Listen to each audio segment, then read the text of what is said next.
Ito nyo naman, pagkatapos ng mahabang paglalakbay at pagsiswimming sa falls, ito,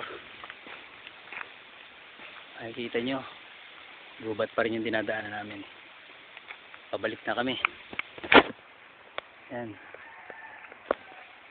Mukha pa rin naman siyang fresh eh. Diba? Kaya, hindi ko masasabing swerte ako.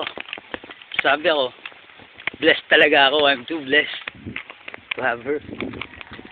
Diba? Yung may mga kawayan na yan. Wala tayo sa kawayan. Dito tayo sa Mindoro ngayon. Paborito niyang bulaklak, kampupot. Ayan ho, isang tambak.